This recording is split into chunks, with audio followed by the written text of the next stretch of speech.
Hello everyone, my name is Anand and we are doing lecture number 5 of atomic structure. बच्चे इस lecture में हम लोग cover करने वाले हैं फोटो इलेक्ट्रिक इफेक्ट को। इसकी पहली क्लासेस में हम लोगों ने कवर किया था ब्लैक बॉडी रेडिएशन। और इस ब्लैक बॉडी रेडिएशन से एक बात हमने सीखी थी कि जो इलेक्ट्रोमैग्नेटिक रेडिएशन हो रही है वो एक वेव ना होके अब वो पैकेट ऑफ एनर्जी के फॉर्म में चल रही है, जिसे हम लोगों ने क्वांटा नाम दिया था, right.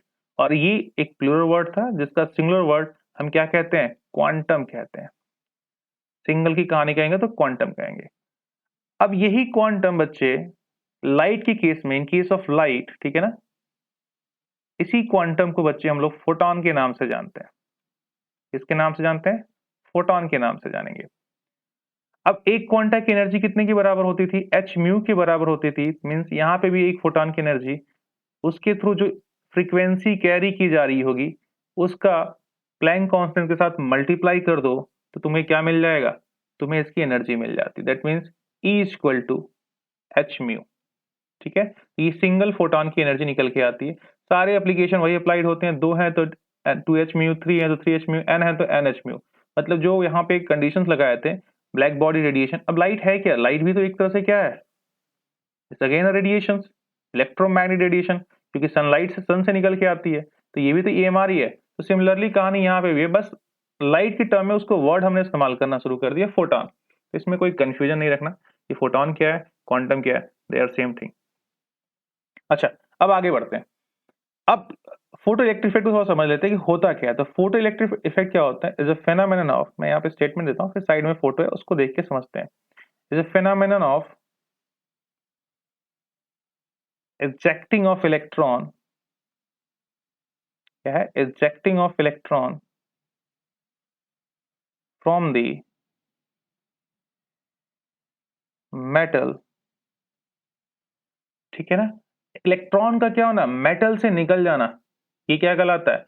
Photo electric effect due to the, आगे जोड़ेंगे, फॉलिंग ऑफ फोटोन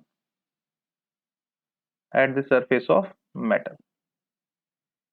मतलब मेटल के सरफेस पे फोटोन गिर रही है जिस वजह से इलेक्ट्रॉन बाहर निकल रहा है, इसी को हम बोलते हैं फोटो इलेक्ट्रिक इफेक्ट। अब इस फोटो इलेक्ट्रिक इफेक्ट में दिखाई क्या दिया वो सब चीजें देखते हैं। अगर आप नोटिस करो तो कुछ इलेक्ट्रॉन यहाँ है, कुछ इतने दूर चले गए, कुछ इतने दूर चले गए। एक्चुअल में लॉजिक क्या है, हम 3 रेज को लेके समझते हैं। इस सरफेस पे लेट सपोज कि क्या आ रहा है आपके पास, वेव आ रहा है। ये वेव मतलब इलेक्ट्रोमैग्नेटिक रेडिएशन आ रहा है, ये रेड कलर वाला है। तो रेड कलर के पास इतनी ही फ्रीक्वेंसी थी, इतनी एनर्जी कंटेंट थी कि इस वाले इलेक्ट्रॉन को जस्ट इसके सरफेस पे ला के रख पाए। मतलब इतना ही ताकत है कि इलेक्ट्रॉन जस्ट यहां तक आ पाए, इस सरफेस पे आ पाए। मतलब इस फोटोन के पास, लाइट है तो फोटोन कहेंगे, इस रेड वाले फोटोन के पास इतनी ही एनर्जी थी कि वो क्या कर रहा था, मेटल के सरफेस को, मतलब मेटल के इलेक्ट्रॉन को जस्ट उसके सरफेस पे ला के रख पा रहा था। यहां से यहां तक लाने में उसे कुछ वर्क करना पड़ता था। बच्चे उस वर्क को हम लोग बोलते हैं W0। ये W0 को बोलते हैं वर्क फंक्शन।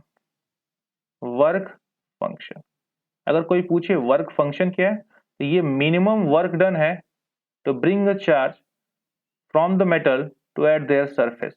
मेटल से एक इलेक्ट्रॉन को उसके सरफेस तक ले जाने में जो मिनिमम वर्क हुआ वही क्या कहलाएगा? आपका वर्क फंक्शन कहलाएगा।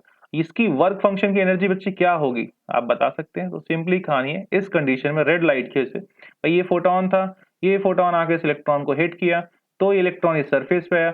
मतलब ये वर्क फंक्शन जो यहां से यहां तक का वर्क फंक्शन हो रहा है, इस इलेक्ट्रॉन को निकल के यहां तक पहुंचने में जो वर्क हुआ, that is what the energy of photon. भाई फोटोन ने कुछ एनर्जी दी, इलेक्ट्रॉन ने उसको एब्जॉर्ब की, एब्जॉर्ब करके इलेक्ट्रॉन क्या कर रहा है, उसके सरफेस पे आ रहा है, राइट। अब हम क्या कर रहे हैं, एक येलो कलर का क्या कर रहे हैं, यहां से वेव लेके आ रहे हैं, मतलब फोटोन लेके आ रहे हैं। तो येलो कलर का जैसे ही फोटोन फॉल हुआ वो सरफेस पे तो आया, साथ ही साथ सरफेस के साथ क्या हुआ, थोड़ा सा देखो सरफेस को छोड़ के ऊपर चला गया। थोड़ा सा क्या हो गया, ये ऊपर चला गया। यहाँ पे आप एकदम देख सकते हो सिंपली। जब मैंने यही कहानी ब्लू के साथ की तो ब्लू की कंडीशन में ये इलेक्ट्रॉन यहां से निकल के ये यहां पहुंच गया, यहां तक का डिस्टेंस उसने कवर किया। दैट मीन्स आप जैसे जैसे इसकी फ्रीक्वेंसी बढ़ा दिए, मतलब फोटोन की एनर्जी बढ़ा रहे हो, ये इलेक्ट्रॉन सरफेस पे ही नहीं आ रहा, सरफेस पे आने के बाद उसके अंदर एक काइनेटिक मोशन भी आ रहा है। तो उसके पास क्या है, वर्क फंक्शन के साथ साथ कुछ काइनेटिक मोशन भी आ रहे हैं। मतलब उसके पास जो एनर्जी है वो जो इस फोटोन ने इस इलेक्ट्रॉन को एनर्जी दी, जो एब्जॉर्ब किया, कुछ तो उसने खर्च कर दिया सरफेस पे आने में और कुछ खर्च कर देता है क्या, सरफेस से मतलब आगे भागने में, मतलब मोशन करने में, काइनेटिक एनर्जी के रूप में वो उसको क्या करता है, यूटिलाइज करता है। तो ये पूरी फिनोमेनन्स फोटो इलेक्ट्रिक इफेक्ट के अंदर देखी जाती है। अब कुछ एनालिसिस निकल के आई, उस एनालिसिस को हम वन बाय वन करके देखेंगे। तो पहले उसका सेटअप देखते हैं, फोटो इलेक्ट्रिक इफेक्ट दिखता है कैसे। तो ये है फोटो इलेक्ट्रिक का सेटअप बच्चे। ये जो प्लेट है इसको हम कैथोड कहेंगे। कलर्स को थोड़ा ब्लैक कर लिया जाए ताकि चीजें दिखाई दे। ये प्लेट होगा बच्चे, इसे हम कहेंगे कैथोड, और ये हमारा जो प्लेट है वो एनोड प्लेट है। इसको हम लोगों ने हाई पोटेंशियल से क्या कर दिया, हाई पोटेंशियल है, बैटरी जो है वो क्या है, हाई पोटेंशियल है, बहुत ज्यादा पोटेंशियल है। अब इसमें क्या कर रहे हैं, एक मोनोक्रोमेटिक क्या कर रहे हैं हम लोग, यहाँ से पैकेट ऑफ एनर्जी को गिरा रहे हैं, दैट मीन्स फोटोन को यहाँ फॉल करा रहे हैं। अब ये मोनोक्रोमेटिक फोटोन जैसे ही सरफेस पहुंचती है, मतलब इंस्टेंटली, मतलब उसमें कोई भी जीरो टाइम लैग कह सकते हैं, कोई भी टाइमिंग का लैग नहीं है। तो यहाँ पे क्या हुआ, एज सून एज स्टेटमेंट देना होगा तो मैं ये बोल सकता हूं, as soon as light fall eight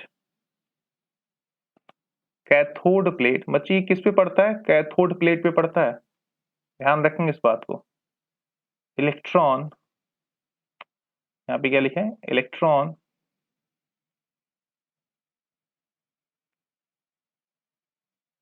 start ejecting from metal. बच्चे जैसे ये फॉल हुआ उसके ऊपर, उसी समय पे क्या हुआ, इलेक्ट्रॉन निकलना शुरू कर दिया। जीरो टाइमिंग लैप्स था, मतलब थोड़ा सा भी टाइम लेस था। वो फोटोन की कुछ एनर्जी थी, जैसे ही स्ट्राइक करता मेटल, मेटल के अंदर इलेक्ट्रॉन था, इलेक्ट्रॉन उसको एब्जॉर्ब करता है, एब्जॉर्ब करके वो बाहर निकल जा रहा था, इजेक्ट हो जा रहा था। अब दूसरा स्टेटमेंट क्या आता है बच्चे, ये इंपॉर्टेंट स्टेटमेंट है, जो इजेक्टिंग ऑफ इलेक्ट्रॉन है, इलेक्ट्रॉन कितने निकलेंगे is directly proportional to the intensity of photon, light, जो भी कहना कह सकते हैं। ये लाइट जो आ रही है, फोटोन जो आ रही है, जो पैकेट ऑफ एनर्जी आ रही है, उसकी इंटेंसिटी कितनी है बच्चे। इंटेंसिटी का मतलब कितना ज्यादा आ रहे हैं, एक आ रहा है कि दो आ रहा है कि तीन आ रहा है कि 20 आ रहा है, दैट इज व्हाट इंटेंसिटी। और क्लियर इंटेंसिटी करनी है तो एक लाइट ले लो, ठीक है ना। अब इस लाइट से क्या हुआ, रोशनी कम आ रही है, इट मीन्स क्या, इससे निकलने वाले नंबर ऑफ रे क्या होंगे, कम होंगे। एक और बल्ब ले लो, ठीक। अब इससे क्या हो रहा है, बहुत ढेर सारे रे निकल रहे हैं, दैट मीन्स क्या, इससे निकलने वाले नंबर ऑफ रे ज्यादा है, तो बच्चे इस बल्ब की इंटेंसिटी ज्यादा है, इस बल्ब की इंटेंसिटी कम है, दैट्स इट। इतना ही आपको समझना है। तो मतलब एक तरह समझो कि संख्या की बात करते हैं कि क्या मतलब, इंटेंसिटी का मतलब संख्या है, ब्राइटनेस से है। जितना ज्यादा ब्राइटनेस होगा उतनी ही ज्यादा इलेक्ट्रॉन क्या होंगी, इजेक्ट होना शुरू कर देती है। अगले पॉइंट्स में देखो तो अगले पॉइंट्स में हम क्या मेंशन कर सकते हैं, ये लास्ट पॉइंट है, तीन ही पॉइंट बन के आपके आते हैं।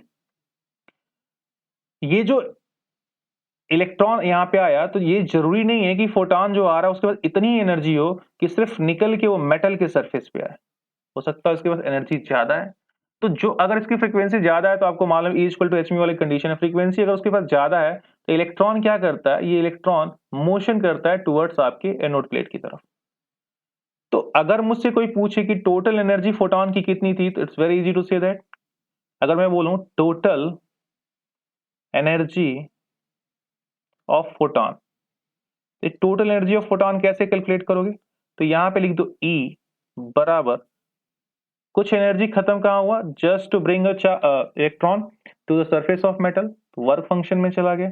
और रेस्ट जो इसके पास एनर्जी रही होगी, जो फोटोन की एनर्जी रही होगी, वो किस में कन्वर्ट हो जा रहा है, काइनेटिक एनर्जी में कन्वर्ट हो रहा है। अब ये वर्क फंक्शन क्या है, इलेक्ट्रॉन को जस्ट सरफेस पे ले जाने में, तो उसकी एनर्जी, ये वैल्यू कितने के बराबर है, एच म्यू नॉट के बराबर होगा, प्लस काइनेटिक एनर्जी का फॉर्मूला क्या होगा, हाफ एम वी स्क्वायर। ये देखो, ये आइंस्टीन ओके प्लैंक वाले साहब का फॉर्मूला है। ई, यहां से ई की वैल्यू निकल गई। देखो ई को निकालने का हमारे पास तीन फॉर्मूले सीधे सीधे दिख रहे हैं। ये तो एक ये फॉर्मूला निकल रहा है, फोटोन मतलब लाइट की एनर्जी निकालने का तरीका। एक आपके पास क्या, E equal to m c square आपके पास है, यहां से एनर्जी का फॉर्मूला निकलता है। और एक हमारे प्लैंक साहब दे रखे हैं, ई बराबर एच म्यू, है ना। तो ये एनर्जी के निकालने के तीन तीन फॉर्मूले आपको सामने दिखाई दे रहे हैं। अब वो अलग बात है, इस ई बराबर एच म्यू को आप चाहो तो और बढ़ा सकते हो, ई बराबर एच म्यू को सी अपॉन लेमडा कहते हैं, तो एच सी अपॉन लेमडा, एक ये भी फॉर्मूला बन के तैयार हो जाता है। ये तो रिप्लेसमेंट वाली कहानी, कितना रिप्लेस कर लेते हो फॉर्मूले में वो बनता जाएगा, that's not part of it. Let's suppose कि आपने इतना ही एनर्जी दिया इस मोनोक्रोमैटिक को कि सिर्फ इलेक्ट्रॉन को just bring to surface, surface पे ला सके। उस कंडीशन में वेलोसिटी ऑफ इलेक्ट्रॉन क्या हो जाएगा बच्चे? जीरो। मतलब ये पूरा जीरो। देखो ई किसके बराबर है? डब्ल्यू नॉट के बराबर है कि नहीं है? ये भाई तो पूरा जीरो हो गया, काइनेटिक एनर्जी आया ही नहीं।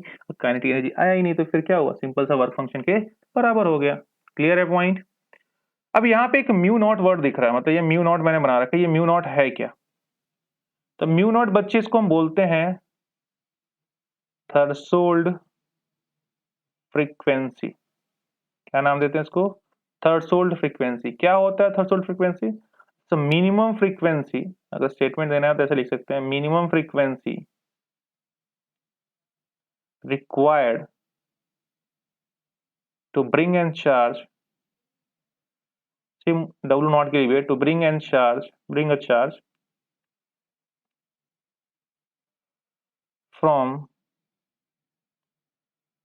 metal to metal surface। बच्चे अब ये रिक्वायरमेंट ही क्यों हो रही है कि आपको मालूम है मेटल के अंदर ये पॉजिटिव चार्ज है, यहाँ इलेक्ट्रॉन घूम रहा है, यहाँ इलेक्ट्रॉन घूम, तो इनके बीच क्या हो रहा है? एक इलेक्ट्रोस्टैटिक फोर्स काम कर रहा है। अब इस इलेक्ट्रोस्टैटिक अगेंस्ट में फोर्स करके इसको बाहर निकाल पाएंगे, दैट मीन्स को कुछ एनर्जी चाहिए थी, तो उसके लिए क्या है कंडीशन कि तुमको एटलीस्ट वो मिनिमम एनर्जी तुमको मिल जाए जिससे कि इस प्लस के अट्रैक्शन फोर्सेस को छुटकारा दिला सको। मतलब इसके बाउंडेशन से वो क्या हो सके? इलेक्ट्रॉन दूर हो सके, तभी तो वो सरफेस पे आएगा, वरना सरफेस पे आएगा कैसे?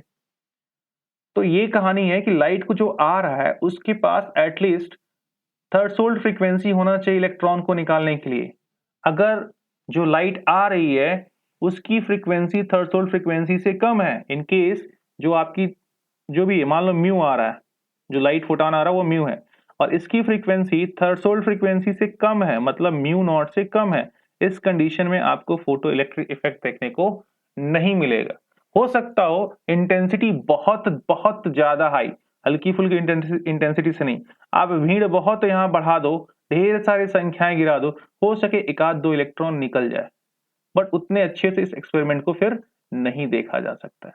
एक अच्छे से एक्सपेरिमेंट देखना है, ये पूरी तरह से क्लियरिटी पिक्चर आपको दिखाई दे, तो इसके लिए आपको सिंपल सा एक स्टेटमेंट लेना है कि जो आपकी रे ऑफ लाइट आ रही है, मतलब electromagnetic radiation, that is what packet of energy, that is what photon, उसकी frequency should be more than threshold frequency. अगर उससे वो ज्यादा है या equal to the threshold frequency, then ये इफेक्ट बड़े आसानी से देखा जा सकता है। तो होपफुली मेरे ख्याल से आपको फोटो इलेक्ट्रिक इफेक्ट क्या होता है समझ में आ गया होगा। ये 3 पॉइंट्स बेसिकली उसमें से निकल के आते हैं। ये ejection of electron is directly intensity of photon. दिमाग में रखना, दैट इंटेंसिटी डजंट मीन कि वो इंटेंसिटी क्या है, कोई भी लाइट आ रही है काम करेगा, नहीं। इस इंटेंसिटी ऑफ फोटॉन की बात हो रही है, वो ऐसा फोटॉन होना चाहिए जो थ्रेशोल्ड फ्रीक्वेंसी को अचीव कर चुका हो, उससे कम ना हो, वरना ये फिर रिजेक्शन ऑफ इलेक्ट्रॉन की कहानी गड़बड़ हो जाएगी। तो ये कहानी था आपका फोटो इलेक्ट्रिक इफेक्ट। इस पे एक छोटा सा न्यूमेरिकल देख लेते हैं और फिर इसको हम लोग क्या करेंगे, वाइंड अप कर लेंगे, मतलब आज की क्लास ओवर करेंगे। A photon of a light with lambda 400 nanometer falls on a metal surface. As a result, photoelectrons are ejected with a velocity 6.4 into 10 to the power minus 5। बच्चे ये -5 नहीं होगा, +5 होगा, क्योंकि इलेक्ट्रॉन की स्पीड इतनी कम नहीं होती है। मीटर पर second find the kinetic energy of immittance.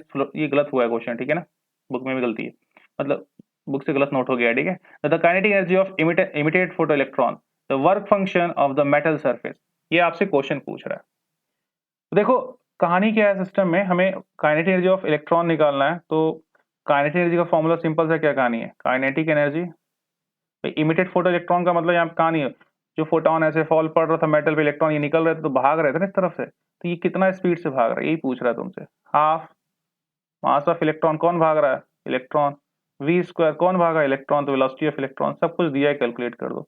1/2 9.1 into 10 पे पावर माइनस 31, वेलोसिटी भी रख दो 6.4 इंटू 10 पे पावर प्लस 5 है, 5 का स्क्वायर कर दो। ये बहुत बड़ी वैल्यू हो रही है बच्चे, तो कैलकुलेटिव तो होने वाला है बहुत खतरनाक। लिख लेते हैं, देख लेते हैं कहाँ तक पॉसिबिलिटी हो पाती है। 6.4 मल्टीप्लाई 6.4 इंटू 10 पे पावर 5 इंटू मतलब 10 पे पावर 10 कर लीजिए, डिवाइडेड बाई 2 करिए, ठीक है ना। तो 2 से काट दो, क्या ही कट रहा है, 2 से कट रहा है कि नहीं कट रहा है, हाँ कट रहा है, ये कट जा रहा है, 2 3 जा 6, 2 2 जा 4।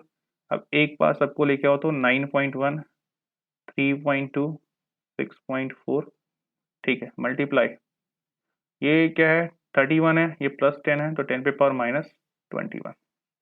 यहाँ तक क्लियर है ना। ये 10 पे पावर कितना था, 10 पे पावर 10 था, तो 5 दूना 10, 10 पे पावर 10 हुआ ना, थोड़ा सा आप लिख लो इसको, 10 पे पावर 10 है ना, 10 पे पावर 10। तो ये कितना हुआ, -21 हो गया, इसका मल्टीप्लाई करो, तो मल्टीप्लाई करोगे तो कितनी वैल्यू आ रही है, चलो करें, मल्टीप्लाई करेंगे, कर लेते हैं।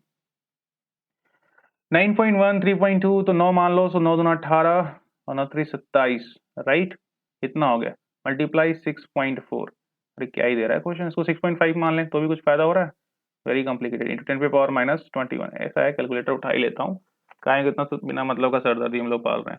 तो कैलकुलेटर कर लेंगे तो 27.8 मल्टीप्लाई 6.4 दैट इज व्हाट, 27.8 है ना, दैट इज व्हाट 177.92, मतलब 1 लगभग 8 के आसपास आ रहा है। इतने क्या हुए आपके, इंटू 10 पे पावर माइनस 21 चल रहा है, चलने दो। अब यहाँ पे अगर मैं यहाँ पे 1.77 लिख दूँ कोई फर्क पड़ेगा, नहीं पड़ना चाहिए, 10 पे पावर और ये -21 है तो क्या हो जाएगा, इसमें 2 घटाओ 19, इतने जूल की एनर्जी आ गई। ये काइनेटिक एनर्जी का तुम्हारा पहला आंसर होगा, कुछ था नहीं यार, बस फॉर्मूले रख के कैलकुलेट करना था, कैलकुलेशन ही तो थी। अब अगला क्वेश्चन पूछ रहा है the work function in electron volt, hello, तो तुमने इसको जूल में निकाला है, अगला क्वेश्चन इलेक्ट्रॉन वोल्ट में पूछ रहा है, तो ये डाटा है और याद भी कर लो, काम की चीज है। वन आगे मिलेगा, 1 electron volt is equal to 1.6 into 10 पे पावर 19, बस खत्म कहानी, इतने जूल होते हैं, क्या ही याद करना है, 1 इलेक्ट्रॉन में कितने चार्ज होते हैं, 1.6 इंटू 10 पावर -19 कूलम, ये क्या है, सेम चीज तो है, जूल में बोल दो, खत्म हो जाएगा, क्या ही करना है, कुछ नहीं करना, डिवाइड कर दो। तो काइनेटिक एनर्जी को डिवाइड कर देंगे 1.77 मल्टीप्लाई 10 पे पावर -19 डिवाइडेड बाई 1.6 इंटू 10 पे पावर -19, ये कट गया, ये 1.6 से डिवाइड करेंगे तो कितना मिलेगा, फटाफट कर लेते हैं बिना मतलब का टाइम वेस्ट करने से कोई मतलब नहीं, 1.77 डिवाइडेड बाई 1.6 लगभग आपका आ रहा है ये 1.106 इलेक्ट्रॉन वोल्ट आ गया। ये कैलकुलेशन हो गया, इधर वाला मैं मिटा रहा हूँ, आंसर एक मेरा आ गया काइनेटिक एनर्जी का, that is what your answer in electron volt. अब हम क्या करेंगे, अगला क्वेश्चन सॉल्व कर लेते हैं। वर्क फंक्शन पूछा है बच्चे, तो work function in electron volt of the metal surface, तो E बराबर क्या होता है बच्चे, E बराबर वर्क फंक्शन, ठीक है ना, प्लस काइनेटिक एनर्जी, यही फॉर्मूला था। इसका E की वैल्यू दे रखा है, निकाल सकते हो क्योंकि लैम्डा वैल्यू दिया है।